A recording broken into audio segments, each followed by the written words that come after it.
Welcome to the Sliver and Bite podcast, where we explore everything food, how to cook it, and even how to grow it.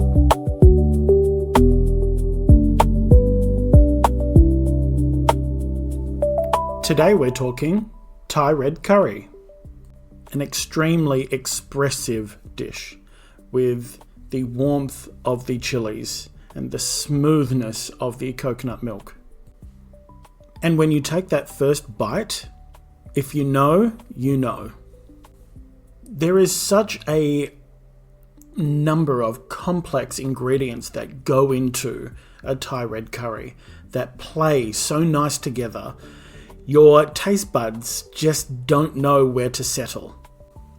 You have the earthiness and umami flavours with the root of the cilantro or coriander root, along with the shrimp paste, up against the zestiness of the lime and kaffir lime leaves, the silky texture and creaminess from the coconut milk or cream if you prefer, and not to mention the subtle kick that you get from the red peppers. You'll have to excuse me. The way that I just spoke about Thai red curry is nothing short of sensual, but it is such an amazing dish that you can actually dial up or dial down the heat. So it is perfect for everyone, even vegans, because if you do make the Thai red curry paste from scratch, you can omit the shrimp or prawn paste with a miso. So it's perfect. And once you've finished listening to Thai red curry, you can head over and listen to Thai red curry paste. Even head to my website or YouTube and check out the real-time video. So let's get down to business. Thai red curry, keng phet, or directly translated, keng, curry, phet, hot or spicy. Let's talk about the when, where, and why. So it was created in the 16th century when the Portuguese brought the fresh chilies over, because by that stage there was a lot of exploration going on. Not to mention when explorers were seeing these new places, they were basically going, what do you mean you don't have red chilies? For the where, it's hard to pinpoint where it was first created. What I discovered was central Thailand. And as for the why, well, Thailand is one of the major global growers and exporters of coconut cream, along with galangal, which is a herb that's cultivated in Thailand. Thai red curry is a nutrient-rich dish with garlic, chili peppers, ginger, galangal, offering anti-inflammatory properties and aids digestion. So it was just as much medicinal than what it was a meal. Also in the 16th century, other dishes that were being explored at the time were specialized pastas and noodles such as ravioli and vermicelli, along with the early forms of pizzas and lasagna. With the explosion of shipmaking in the 12th and 13th century, we really started to see some major movement with international trade. They were sharing spices, knowledge, techniques. So there's no wonder we have this amazing dish along with so many others. So let's talk about the authentic ingredients.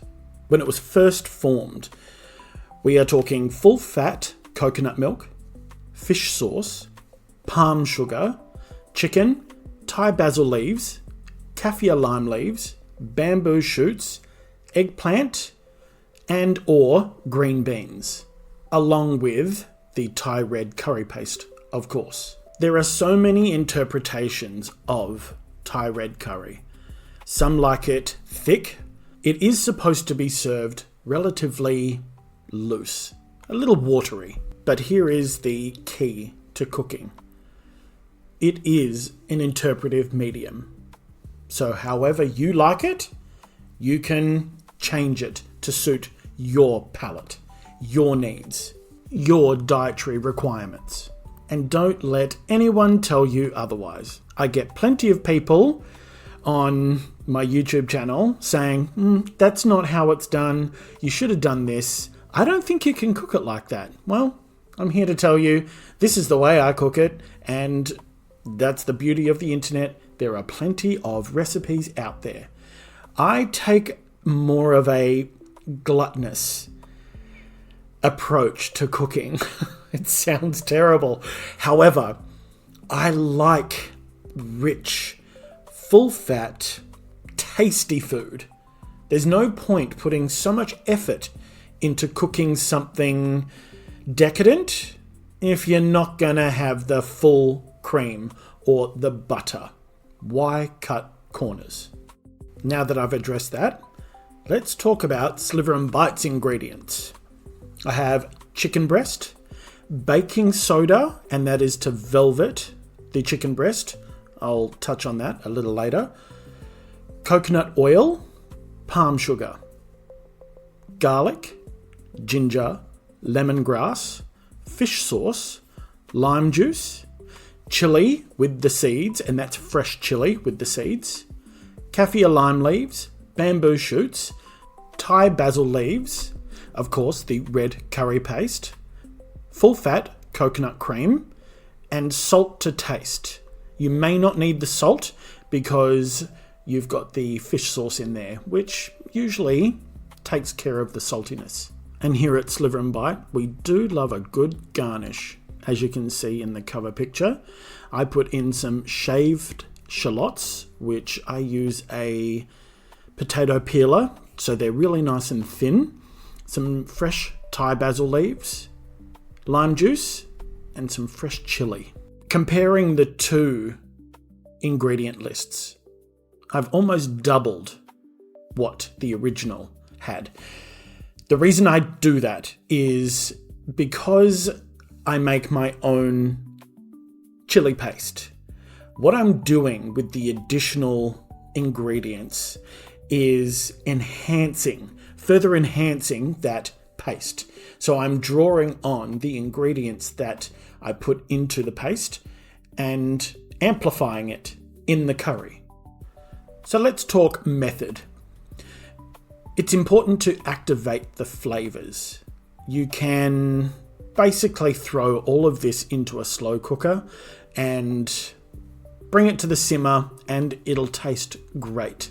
However, I like to introduce them slowly and on a medium to high heat to really release those oils and the aromats, because that's where that depth of flavor is going to be and makes this dish the decadent dish it should be. Let's talk velveting. So this is a method used in Asia to tenderize your meat. It's a simple method, but does add 15 or so minutes to the cook.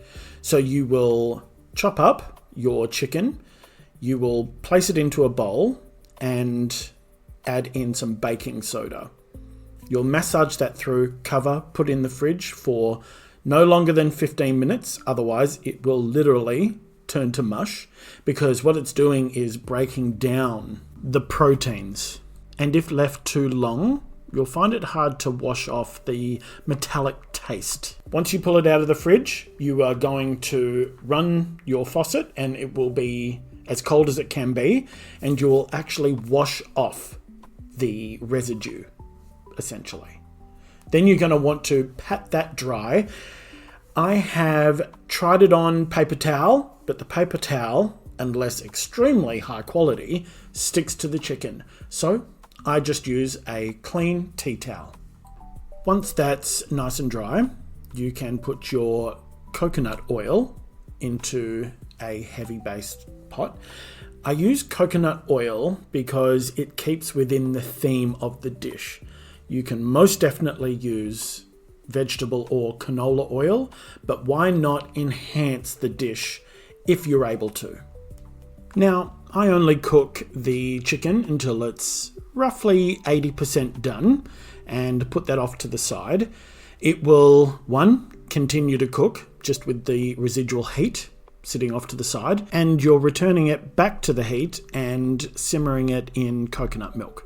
If I need to, I add a little bit more coconut oil to the pot and then add in my shallots. The shallots is not necessary, but again, I'm drawing in on the ingredients of the Thai red curry paste.